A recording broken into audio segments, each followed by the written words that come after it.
अस्सलामुअलैकुम नाज़रीन, मैं मोहम्मद असलम हुसैन सियासत की आलमी ख़बरों में आप सबका इस्तकबाल करता हूँ। पेश है दुनिया भर से आज की कुछ अहम खबरें। अमेरिका के कौमी सलामती के मुशीर जैक सैलिवन ने कहा कि अमेरिकी सदर जो बाइडन इस साल G20 सरबराह इजलास में हिंदुस्तान के वज़ीर-ए-आज़म नरेंद्र मोदी से मुलाकात के मुंतज़िर हैं।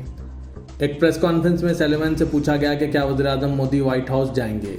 इसके जवाब में जैक सैलिवन ने कहा कि भारत अगले साल G20 का चेयरमैन है, इसलिए सदर जो बाइडन यकीनन G20 में शिरकत का इरादा करेंगे। उन्होंने बताया कि सदर जो बाइडन के इख्तियार संभालने के बाद पीएम मोदी पहले ही व्हाइट हाउस आ चुके हैं। जैक सैलिवन ने कहा, दोनों को कई बार ज़ाती तौर पर फ़ोन पर या वीडियो कॉल्स पर बात करने का मौका मिला है। एक अमली और नतीजा ख़ैज़ ताल्लुक़ दोनों बहुत से अहम मामलात पर मुश्तरका मफादात रखते हैं। अपनी कंपनी को $44 बिलियन में खरीदने के बाद ट्विटर के मुलाजमीन से अपने पहले खिताब में एलन मस्क ने कहा कि ट्विटर के दिवालिया होने का इम्कान है अगर ये ज़्यादा कमाना शुरू नहीं करता है। सूरत हाल से वाकिफ लोगों ने बताया कि 2 हफ्ते के अरसे में एलन मस्क ने ट्विटर के आधे मुलाजमीन को बरतरफ कर दिया है। ज़्यादातर आला हुक्काम को निकाल दिया गया है और बाकी मुलाजमीन को घर से काम करने से रोकने का हुक्म दिया गया है। एग्जीक्यूटिव ऑफिसर योल रूथ को मस्क के करीबी लोगों में शुमार किया जाता था, लेकिन इन्हें भी कंपनी छोड़नी पड़ी। एक और रॉबिन वेलर ने भी इस्तीफा दे दिया है, लेकिन मस्क ने इसे बरकरार रहने का फरआमदा किया है। मस्क ने कंपनी को तकरीबन $13 बिलियन का कर्जा दिया है, जो अब 7 वॉल स्ट्रीट बैंकों के हाथ में है। हिंदुस्तान ने अक़वाम मुत्तहिदा से कहा है कि वो अफगानिस्तान में सलामती की सूरत हाल पर गहरी नज़र रखे हुए हैं, क्योंकि इसका जंगज़दा मुल्क में अमन और इस्तेहकाम से बराह रास्त ताल्लुक़ है। अफगानिस्तान पर अक़वाम मुत्तहिदा की जनरल असम्बली के इजलास में हिंदुस्तान के नायब मुस्तकिल नुमाइंदे आर रविंद्रन ने कहा कि हालिया दहशतगर्दाना हमलों में अवामी मुकामात जैसे मजहबी मुकामात और तालीमी इदारों, ख़ास तौर पर अक़लियतों को निशाना बनाया गया है। रविंद्रन ने कहा कि हिंदुस्तान अफगानिस्तान में सिक्योरिटी की सूरत हाल पर गहरी नज़र रखे हुए हैं और अफगानिस्तान से मुतालिक मसाइल पर बैनुल-अक़वामी बरादरी के साथ फ़ाल तौर पर मशगूल है। उन्होंने कहा कि भारत मासूम शहरियों को निशाना बनाने की शदीद मज़म्मत करता है और रूसी फेडरेशन के सिफारती कॉम्प्लेक्स पर हमला इंतहाई काबिल मज़म्मत है। यूक्रेनी सदर ज़ेलेंस्की ने रूसी क़ुव्वतों की जानिब से इनक़ला करदा शहर खरसोन में यूक्रेनी फ़ौजियों के दाखिले के हवाले से कहा कि आज एक तारीख़ी दिन है, हम खरसोन को लौट रहे हैं। ज़ेलेंस्की ने इस मौजू के बारे में अपने टेलीग्राम अकाउंट पर एक वीडियो शेयर करते हुए अपने जायज़े पेश किए हैं। अपनी फ़ौज के खरसोन शहर के करीब पहुंचने का जिक्र करने वाले ज़ेलेंस्की ने कहा, आज का दिन एक तारीख़ी दिन है। सऊदी अरब के वज़ीर तोनाई शहज़ादा अब्दुल अजीज़ बिन सलमान ने कहा है कि मुमलिकत सन 2023 में मशरिक़ वसता और शुमाली अफ्रीका क्लाइमेट वीक की मेज़बानी करेगा। बरतानी ख़बरसां इदारे रॉयटर्स के मुताबिक हफ्ते को वज़ीर तोनाई शहज़ादा अब्दुल अजीज़ बिन सलमान ने मिस्र के साहली शहर शर्म अल शेख में ग्रीन सऊदी इनिशिएटिव फोरम में एक पैनल में गुफ्तगू करते हुए कहा कि हम UNFCCC यानी United Nations framework convention on climate change से बातचीत कर रहे हैं और हम 2023 में मशरिक़ वसता और शुमाली अफ्रीका क्लाइमेट वीक की मेज़बानी करेंगे। सऊदी अरब की फैमिली अफेयर काउंसिल ने हाल ही में दारुल हुकूमत रियाद में हमारा मुस्तकबिल हमारे हाथ में के उन्वान से बच्चों के तीसरे फोरम का इनेकाद अमल में लाया। यूनिसेफ के खलीजी इलाके के नुमाइंदे अल तैयब आदम और मुतअद्दिद माहिरीन ने रियाद के स्कूल्स के किंग सलमान थिएटर में हुए एक फोरम में शिरकत की। फोरम ने बच्चों को इनके हकूक़ के बारे में तालीम देने, इनकी शिनाख्त बनाने, इनकी कामयाबियों को उजागर करने और इन्हें दरपेश समाजी तब्दीलियों पर बात करने पर तवज्जो मरकूज़ की। ख़ानदानी उमूर की कौंसिल के सेक्रेटरी जनरल हल्ला अल मरकिश ने कहा, गुज़िश्ता 4 सालों में कौंसिल ने ख़ानदान की ज़रूरियात को जांचने और इनकी ज़रूरियात को पूरा करने के लिए हिकमत अमली तैयार करने के लिए काम किया है।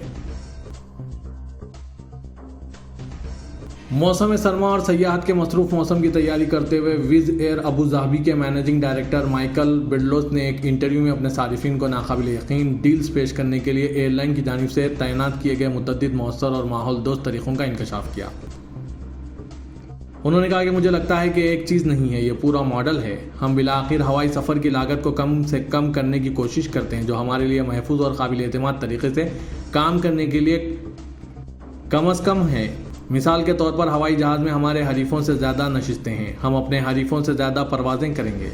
हमारा अमला बुनियादी तौर पर जाएगा और फिर वापस आएगा। हमारे पास एक बहुत छोटी ऑफिस टीम है जो ऑपरेशंस की मदद करती है और इसका इंतज़ाम करती है, और हम दुनिया के सबसे ज़्यादा ईंधन से चलने वाले हवाई जहाज़ A321 नियो बिल्कुल नई इंजन टेक्नोलॉजी के साथ चला रहे हैं और हम तकरीबन 20% कम ईंधन चलाते हैं। मुत्तहिदा अरब इमारात के सदर शेख मोहम्मद बिन जायद अल नह्यान ने इमारत में अल मरऊम मजलिस में शेख मोहम्मद बिन राशिद अल मकतूम नायब सदर मुत्तहिदा अरब इमारात के वज़ीर-ए-आज़म और दुबई के हुक्मरान से मुलाकात की। मुलाकात के दौरान शेख मोहम्मद और दुबई के हुक्मरान ने मुत्तहिदा अरब इमारात और इसके शहरियों से मुतालिक मुतअद्दिद उमूर पर तबादला ख्याल किया। ख़ास तौर पर एक रोशन और खुशहाल मुस्तकबिल के लिए मुत्तहिदा अरब इमारात के अवाम की उमंगों के हुसूल के लिए मुल्क की तरक्की और निशाए सानिया को आगे बढ़ाने की कोशिशों पर तबादला ख्याल किया।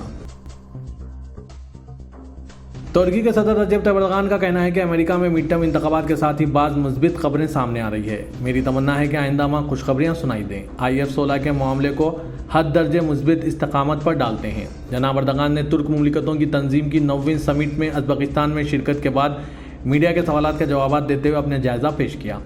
तुर्किया के अमेरिका से F-16 तैयारों के मुतालबे से मुतालिक फ़नी उमूर मनसूबाबंदी के मुताबिक जारी होने का जिक्र करने वाले एर्दोगान ने बताया कि आइए इस मामले को आगे बढ़ाते हुए इसे हल करते हैं और फाइल बंद करते हैं। वक्तन फ़वक्तन अमेरिका फ़रीक मेरे वज़ीर दिफ़ा खुलूसी आकार से मुस्बित और अच्छी बातें कहता है। अमेरिका में इंतखाबात हुए हैं। इस इलेक्शन के साथ अब कुछ मुस्बित खबरें आ रही हैं और हम इस मुस्बित खबरों पर गहरी नज़र रखे हुए हैं। मुझे उम्मीद है कि अगला महीना कुछ अच्छी खबरों से भरा होगा और हम F-16 के मामले को ज़्यादा मुस्बित सिमत में आगे बढ़ाएंगे।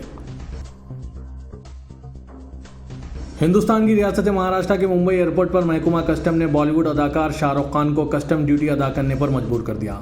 ज़राए के मुताबिक शाहरुख खान शारजा से आए थे। दरअसल शाहरुख प्राइवेट चार्टर्ड तैयारे से मुंबई एयरपोर्ट आए और इसके बाद जब वो टर्मिनल 3 से जा रहे थे तो इनके सामने की जांच पड़ताल की गई। मालूमात के मुताबिक इनके पास महंगी घड़ियों के 6 कोड थे जिनकी कीमत तकरीबन 18 लाख रुपए थी।